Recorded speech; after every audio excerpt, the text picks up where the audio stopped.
What's up, everybody? Welcome back to NBA The Brief. Went through a bit of a rebrand here. We're now available on audio and video, so if you're listening on YouTube or Spotify, you can get the video. But if not, it's chill. You can still listen on Apple Podcasts, Spotify, and Amazon. If you just want to listen to audio, there's probably not going to be a difference other than on video, you can just see my face and then maybe a few other graphics. But let's get into it. Today is Monday, April 8th, and we are talking the East and West standings, the Rockets officially out of the playoffs, and what no one's talking about this week. Let's get started. All right, so a lot has happened in the last couple of weeks. I haven't really been talking about it. Let's just jump into what the standings look like because there's a lot going on. In the East, there's three tiers basically. There's the Celtics in a whole tier by themselves. They're 15 games ahead of the two-seeded Bucks.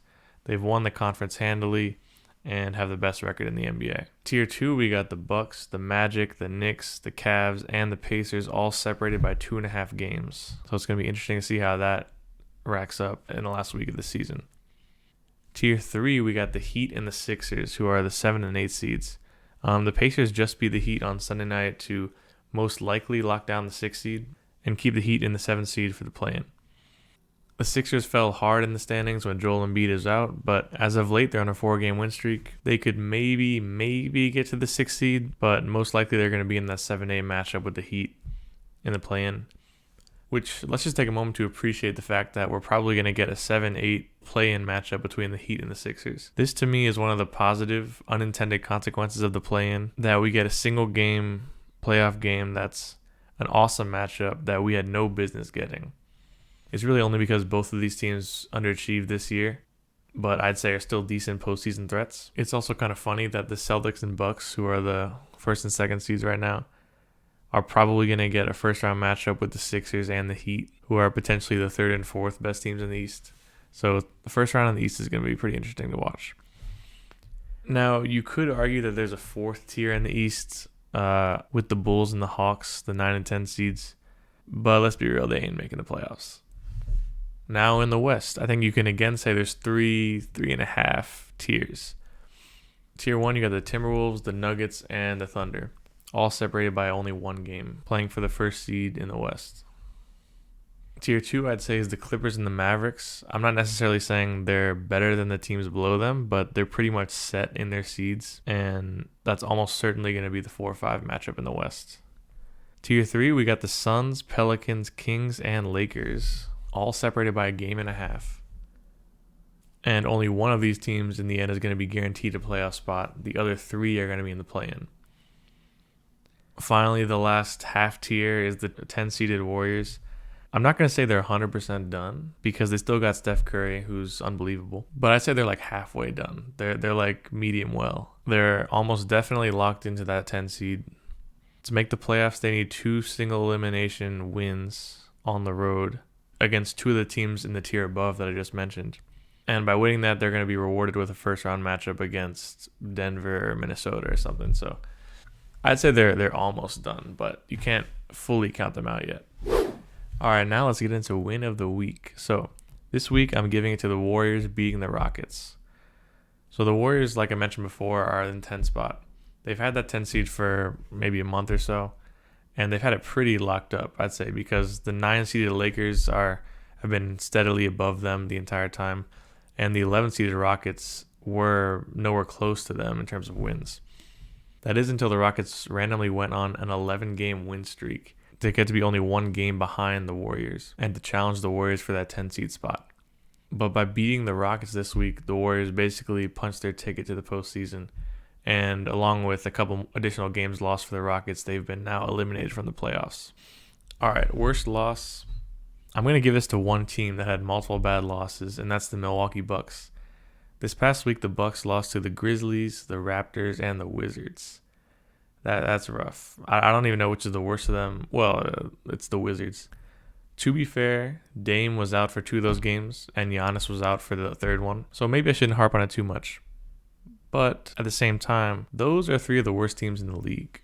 And we're less than 2 weeks away from the start of the playoffs. Given that the Bucks choked in the playoffs last year, given that they've been a below-average defensive team all season, given the whole coaching shakeup where Doc Rivers came in halfway through the season, I think I'd be kind of worried if I were a Bucks fan. And if they drop a couple more games this week, then they're going to be looking at maybe the 3 or 4 seed in the Eastern Conference. On to pouring out for. This week, pouring out for Tari Eason. So Tari Eason is a good young player on the Rockets. Unfortunately, he had a lower leg injury a couple weeks ago that put him out for the season, and we hope he recovers soon because he's a great player. But during that Rockets win streak that I mentioned, the whole streak was leading up to this game against the Warriors, right? Everyone was getting hyped that the Rockets thought maybe if they beat the Warriors, then they become in the 10 seed. They make the playoffs potentially. So before that game, Tari Eason goes on IG Live or something and records himself saying like, "Warriors, come out and play," like in a creepy, like low budget horror movie voice. Then during the game against the Warriors, he's on the bench the whole time. He's like in street clothes because he's injured. And he doubles down by wearing a shirt that I can only imagine he designed himself that said, "Warriors come out to play," in like creepy letters.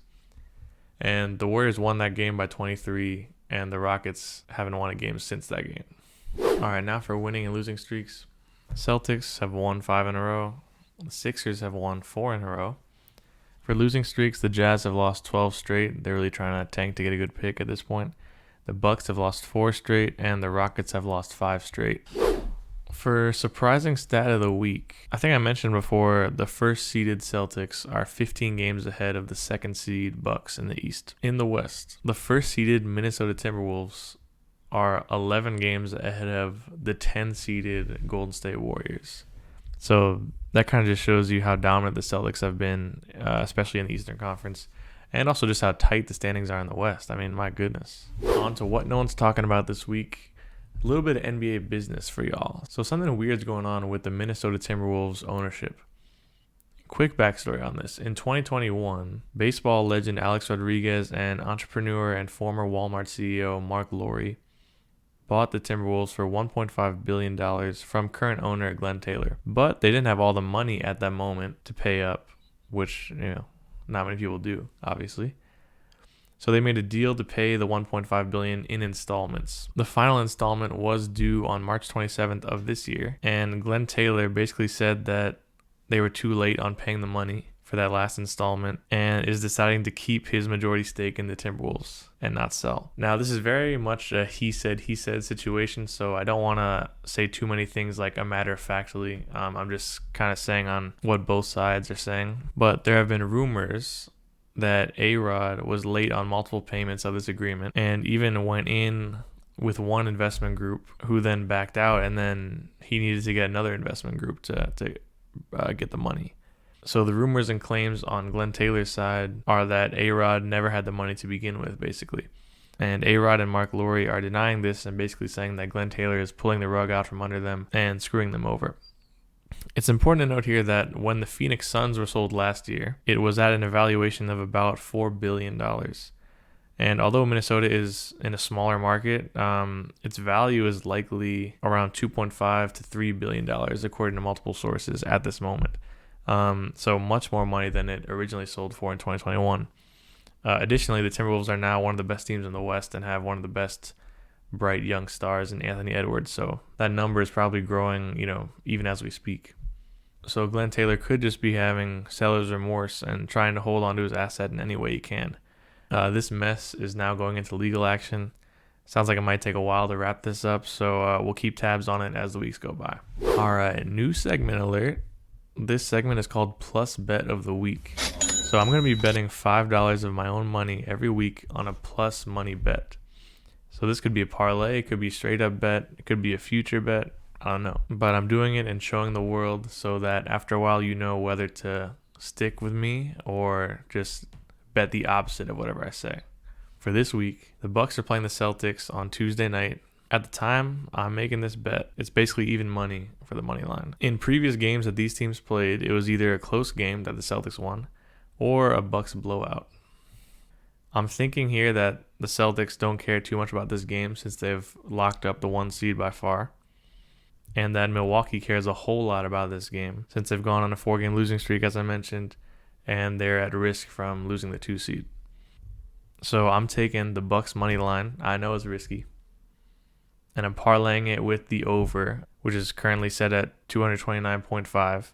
Every matchup these teams have had this season has gone over that number, so I'm expecting it to go over again this time. And that's my bet for this week. Parlayed together, that's $5 to win $18.40. Let's see if it happens. All right, finally, big game to watch this week. I'm sort of revamping this segment a little bit too because I don't want to overwhelm people and give them 10 games to watch that they don't really care about 80% of those. So I'm just going to give one important game that I think people should watch every week. This week, the biggest game is on Wednesday night on ESPN. It's Nuggets versus Timberwolves, which is likely going to be the game that decides who gets the number 1 seed in the West, as they're both tied for the number 1 seed by record right now. All right, that's it for the pod. I hope you had a great weekend. Hope you have a great rest of your week. Thanks. Bye.